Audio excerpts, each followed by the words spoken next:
So welcome back. So in these lectures we are going further apply the DC power flow assumptions and try to linearize these DC AC power equations in terms of the linear form. So generally our objective to, based on the assumptions, we are just going to apply these assumptions on the nonlinear AC power flow equations and we have linearize it. So in previous lectures we already see that the reactive power will be 0. So in this case we derive we just apply these three assumptions. First, conductance G of the transmission line will be 0. Only susceptance value will exist. B, that is V is equal to minus small v. So second condition they have given means change in the difference in angles. So difference in angles means del I particular between two buses, del J and ith bus. So we are getting the near about a small value. So we can put in terms of the radians, and when you're taking the cos, so it will be 1. So if we are taking the sine of this difference, we are taking the, or we can put the radians value of this difference. Third points we have apply in the transmission line or in the power flow equations, that is the magnitude I voltage minus magnitude of voltage Vj, we are getting a near about the 0 value. So when we are applying these three assumptions in reactive power flow equations, we can get the reactive power equation at a particular bus K will be 0. This is the A equation. So that's why it is called a DC power flow equations, which is already discussed. Then in these lectures we are going to apply the active and reactive power flow equations, and we have to solve few examples. So here now consider the real power flow equations. You know already we are discussed the real power equations. These two assumptions we have already applied and we are getting that this is the real power flow equation. But the reactive power equations we already discussed in the previous lecture. We are getting the Qk equal to 0. So we are not going to discuss the reactive powers. So here only we are going to discuss the active powers. So that's why it is called a DC power flow equation. So in this case you can see this is the, then we can break this one in terms of this, we are getting the J equal to K. So we are breaking this one a separate terms for the kth, and this is the second term. So we can see the first term is 0. So why this first term is 0? Because here the theta k minus theta k. So these complete terms becomes 0. So we are putting as a 0. So we only second terms we are getting. So this is the second terms. So based on this we are going to apply few assumptions. So what are the comments on this? There is no first term corresponding to shunt elements as there was for the reactive power equations, because already reactive power we are considering the 0. So reason for that is that because we assume that the resistance will be 0, because we are considering the entire network, there is no resistance part. So there can be no shunt resistance elements exist in the model. So that's why first term this will be 0. This will be 0. Then each circuit will have per unit real power flow in proportional to a, that is the bus K and bus J voltage angular difference in the circuit. You can see this is bus K and bus J. So this power is proportional to this bus K, this one, and this is the susceptance. And direction of the flow will be angle in the buses is smaller angle. So this is the, you can see power equation is directly proportional to the difference in the angles. So assumptions, further we are see that the assumptions already applied in the reactive powers means difference between the magnitude voltage minus magnitude voltage Vk. Suppose this is the J. So we are getting the near about the 0. So very close to 1. So you can see numerical values of the magnitude Vk, Vj are very close to 1. And typical range most operating condition are 0.95 1.05. So they may near about the 0.1 differences will be there. So we can simply put here in reactive powers when we are putting these difference value, so this will be 0. So we can say here the reactive power overall terms becomes 0. And this will be Pk is the magnitude K, J voltages and simply multiplied by Pk. So these are the near about the 1. So we can put here 1 and 1. So we can say active power Pk is right directly, that is the, or we can say directly proportional to the susceptance and angle. So this is that. So in this way we are just giving the assumptions. So here they have given these assumptions. We can say that this is the Vk greater than 0.95 and Vj is getting the 1.5. We are getting the difference, we are getting 0.1. So when we are getting the 0.01. So in this way this we can see that we can assume a magnitude voltage are the very close to each other. So we are applying these conditions. We can see that this is the Pk directly proportional to this one. If we are considering magnitude are the same, so this will be 0. So with these equations we can narrow our statement about the power flow.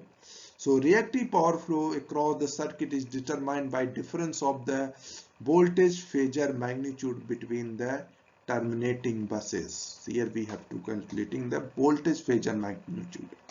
And reactive power flow are, this is the reactive power flow equations we are coming. So only magnitude voltage we are considering. If we are getting this will be 0, then there is no reactive power. So simply we have to see that this is the DC power. If you want to calculate the reactive power, so we have to consider the actual voltage differences and multiply the susceptance, we can calculate this one. So this terms is give the a shunt reactive power provided by shunt compensators at a particular kth bus. And real power flow equation circuit is determine the difference in phasor voltage angle between the terminating buses. This is the phasor voltage angle and multiply them. So this is the reactive power. So these are the active and reactive power. You can see these non-linear equations in AC power we can write here in terms of the linear portion. So finally, it is interesting to note that the disparity between the maximum power flow and maximum real power flow across a circuit. So first, reactive power flow equation is proportional to the circuit susceptance and voltage difference in phasor magnitude. If the maximum difference in phasor magnitude will be in order of this one 1.05 and minus this one means maximum 0.1. So we can assume this is equal to 0. So then we can say the reactive power is 0. If we can say. So real power flow equation is proportional to the circuit susceptance and difference in the phasor angles. Here the susceptance and difference in phasor magnitude. So maximum difference in the voltage phasor angle will be in radians count 0.52. We can consider that the 30 degree. So thus real power flow across the circuit tends to significantly larger compared to reactive power flow. So we can say that the real power flow is much larger than the reactive power. Here we are getting difference 0.1, here we are getting the 0.52. So near about the 40% is larger compared to that. So there are actual several different causes of the network constraints, but here we will limit our interest to type on the constant which is most common in the networks, that is each circuit overloaded case. So circuit overload is a cause of the high current magnitude. So when current magnitude exceeds a given threshold for a particular circuit called as the rating, so we can say that the overload has occurred due to these current. So in per unit system, so this is the apparent power Pk, J and Qj for between the lines K and J. So we are getting the calculating this power. So current. So Vk is the kth bus voltage phasor. Ik is the current phasors between the K.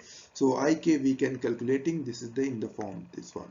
So taking the magnitude and after the simplification, the magnitude voltage we can calculate this form. So volt current we can calculate in this form. And reactive power we can see that much larger than the reactive power. When we are applying this approximation, so this is the larger compared to this one. So we can see these terms are the larger compared to these terms. So when we are applying our reactive power values are neglecting, so we can the current flowing in the lines are simply magnitude active power divided by magnitude voltage. So here Vk equal to 1. So we can say that this Pk magnitude is directly proportional to the current flowing through the lines. So this is also a linear relation. So thus assessing circuit overload, it is reasonable to at real power flow only. If you want to current, so in AC power flow, first we have to calculate what are the bus voltage, magnitude, angle, then we have to calculate the transmission line current, then we have to calculate the real and reactive power lines. So in the AC power flow, only we have to calculate the active power. So that is equivalent to the current in the flowing in the circuit. So with these assumptions we can calculate. So for the very short duration of the time frame. So these will optimization formulas on the real power flow equation. So this is the real power flow equation. We have to calculate the real power flow equation. That is nothing but a equivalent to the current, and we can calculate the angles based on the our example.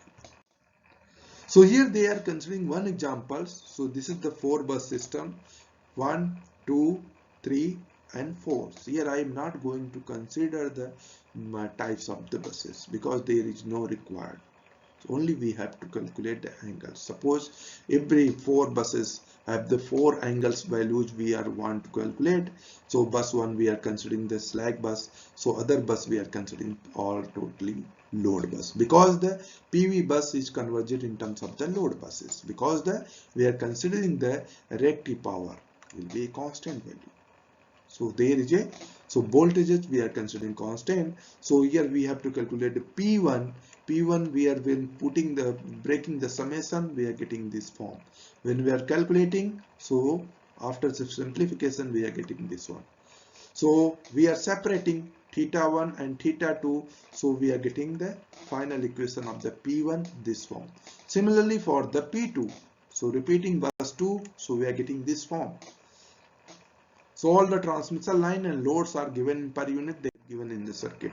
Similar P2 and P3, P4, every equations we have written here. So same for when we are calculating in the form of the matrix, this is the P1, P2, P3, P4. These are the susceptance value. So you can see the diagonal elements are simply we are adding. Those are connected to this bus. And other is we are simply putting the with the minus sign. So this is the equivalent to the Y bus. Only we have to consider the conductance is a 0. So theta 1, theta 2, theta 3, these are the angle deviation. So remember the left hand side vector is the injection. So this is the active power injections, which is the generation less the demand. So this is the injection means generation minus demand. To get the matrix disciple, to first write down the Y bus in terms of the susceptance. Same formula we can write. This is the Y bus, J times of this susceptance value. So this susceptance value nothing but these are this one. So using this one we can see, and we are just applying the in 4-bus system we can get this is the Y bus matrices. then we can simply put and we can calculate the theta values. So what are the theta 1, 2 up to theta 2, theta 4. So we can calculate in terms of. So in this lectures, we already linearized the active power Pk and Qk already covered. So these are the linearization, then we have to apply and develop in terms of the steps, and we have also apply in the 4-bus systems. So this is the all about the DC power flow. Here Qk we are considering equal to 0. So this is the called as a DC power flow. DC power flow.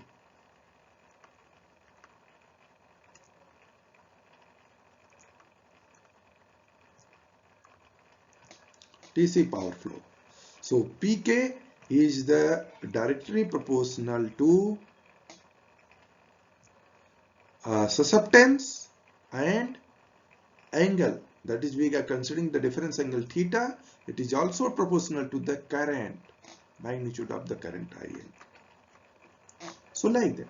So Pk we can calculate, we can directly get the current. So that's why there are a lot of the application of the DC power flow in terms of the contingency analysis, state estimation, fault analysis, and unit commitment, and also we can apply in the DC power HVDC systems. So thank you.